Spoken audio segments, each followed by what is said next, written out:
Pagi hari ini kita akan sama-sama melihat satu topik, yaitu dasar teologis pemberitaan Injil. Bagaimana kita menggali makna amanat agung di dalam konteks kontemporer. Nah, kita lihat di bagian pendahuluan. Jadi dalam konteks teologis, ya, pemberitaan Injil memiliki peranan yang sangat penting. Kita lihat amanat agung menjadi landasan bagi setiap penginjilan. Pada pertemuan ini kita akan mengeksplorasi makna dan relevansinya di dalam konteks kontemporer. Nah, kalau kita lihat kembali kepada definisi, jadi apa yang dimaksud dengan amanat agung? Amanat agung adalah perintah Tuhan Yesus untuk memberitakan Injil kepada semua bangsa. Nah, ini merupakan tugas setiap pengikut Yesus Kristus yang tidak bisa diabaikan. Oleh karena itu, mari kita lihat lebih jauh lagi tentang makna atau definisi daripada amanat agung ini sendiri. Secara dasar teologis di dalam pemberitaan Injil berakar pada kasih Allah yang universal. Nah, teologi ini menekankan bahwa setiap orang berhak mendengarkan berita Injil atau kabar baik tentang keselamatan dan kasih, menyampaikan kasih kepada dunia. Nah, bagaimana relevansi dalam konteks saat ini? Nah, di dunia yang semakin kompleks, relevansi amanat agung harus dipahami dengan baik. Nah, ini mencakup tantangan, peluang yang ada di masyarakat modern. Nah, bagaimana peran gereja?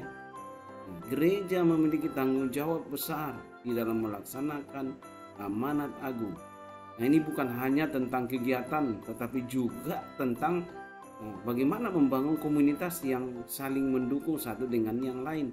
Seperti kalau kita lihat di dalam gambar ini, saling mendukung kan, satu dengan yang lain, ya, bahwa kita adalah sama-sama, mari kita saling mendukung. Nah, bagaimana strategi di dalam pemberitaan Injil?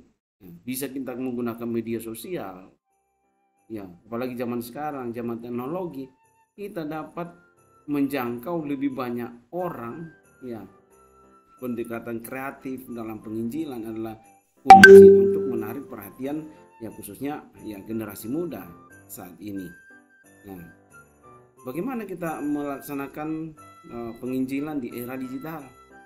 Nah, era digital menawarkan platform baru, begitu banyak platform yang bisa kita gunakan, entah itu TikTok, entah itu Facebook, entah itu yang lain-lainnya, untuk menyebarkan berita kabar baik.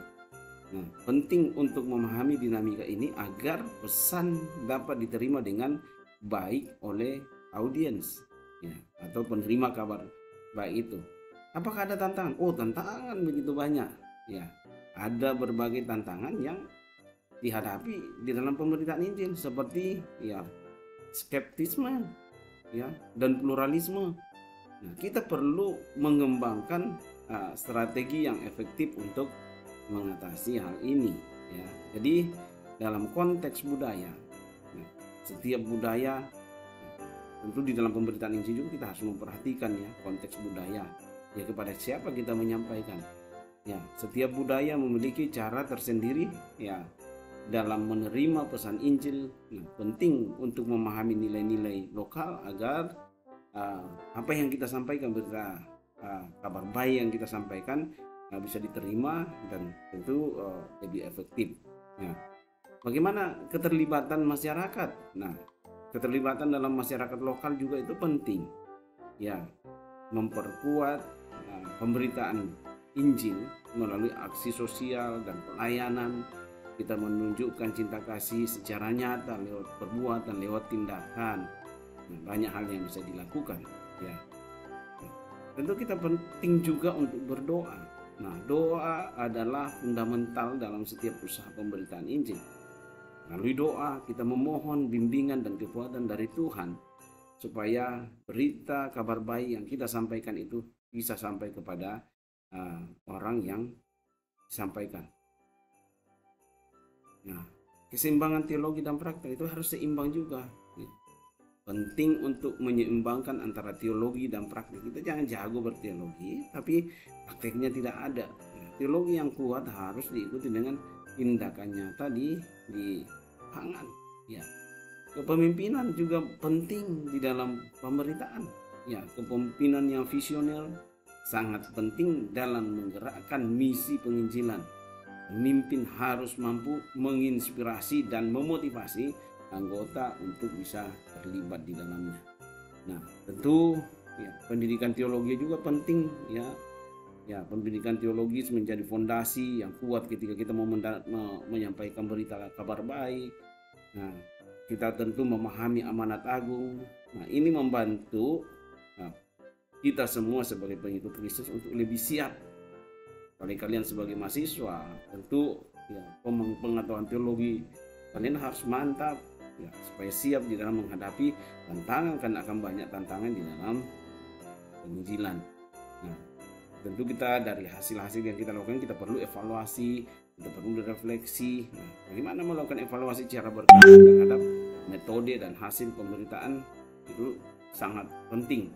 Nah, ini membantu kita untuk belajar dari pengalaman dan meningkatkan efektivitas. Jadi dapat kita simpulkan ya, pemberitaan Injil melalui amanat agung adalah tugas yang mulia. Nah, dengan memahami konteks dan tantangan saat ini, kita dapat lebih efektif dalam menyebarkan kasih Kristus. Nah, untuk pertemuan kali ini mungkin cukup dulu ya. Nanti saya akan memberikan kalian tugas untuk dikerjakan secara mandiri di rumah. Ya, terima kasih, sampai jumpa minggu depan. Tuhan memberkati.